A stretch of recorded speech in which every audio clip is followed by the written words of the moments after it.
Here are 3 home buying mistakes that you do not want to make when you go out to purchase your first property. Number 1, not understanding closing costs is probably one of the biggest things that I hear from home buyers every single time they go to buy a house. They're shocked that they think it's just their down payment that they need to bring to the closing. Wrong, that's incorrect. In fact, not only does down payment come into play, but also closing costs. And people don't realize what those closing costs actually entail. So I'm gonna outline those for you right now.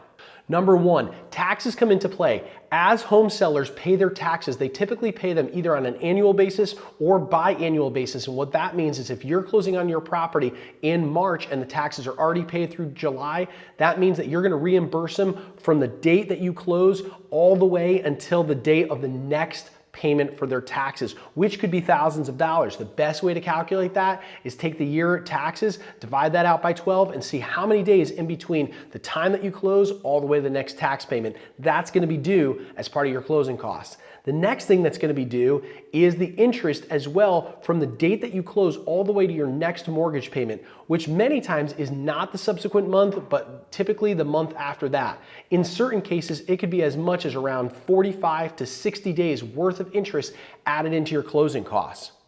On top of that, you're gonna have to pay your bank fee. Your attorney will probably wanna take in some cash as well, along with the title company, if there is a title company. And lastly, do not forget, there's adjustments that need to be made, especially if you're buying a property with water or oil that's in the tank. The seller's gonna wanna be reimbursed for things that are already paid for that are getting left behind at the property.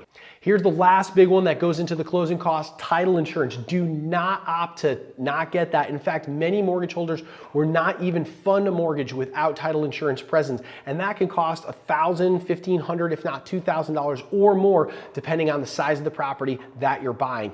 Don't forget about these closing costs that go into the home purchase process. It's not just your down payment. Add these in as well. Mistake number 2 that home buyers make all the time when they're purchasing properties is thinking that they need to save for a larger down payment. Now, obviously, it would be fantastic if you could pay for a property cash, but many wealthy people actually try not to pay a huge down payment and would rather borrow the money. Why? Well, simply because of this. If you have better investment opportunities elsewhere that's greater than the cost of the money that you're borrowing, such as your interest rate, then it's actually a more prudent idea to take that money, borrow the money for your property, and then use the other money that you have for an investment vehicle. So many times, utilizing that cash that you have on hand for an investment strategy is better than putting it down for a down payment.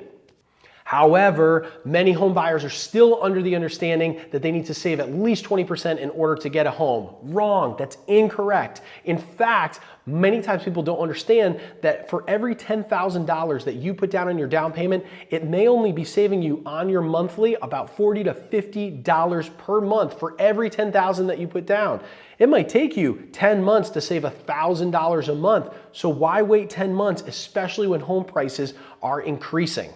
Mistake number 3 that home buyers make before they go out and buy a house: they need to meet the agents before they meet the houses. Here's what I mean. By going out and interviewing real estate agents, you're gonna actually understand more about the market and more about what is offered and how you could benefit in your home buying purchase. Remember, that's like going out and shopping at different stores first and understanding the products that they deliver. Yes, if you're looking to buy a television, then you could probably buy that same television elsewhere, but you actually might get it cheaper one place than you get it another. Same with hotels. You need to stay somewhere that night in order to, just have a good night's rest, but you get a different experience depending on the place that you stay. Buying a home with a real estate agent is the same exact way. Not all realtors provide the same offerings to their buyers. Not all of them know the areas in the same way, and not all of them have access to the same amount of properties. What I mean by this is, although all real estate agents have access to the MLS, others have access to other properties within their brokerage. And so that's very important to understand, especially when some sellers want to put their house up for sale but don't want to list it on the market. They may have their home withheld from the MLS and people within the brokerage know about it. It's extremely important to go around and actually interview other agents to see what they offer.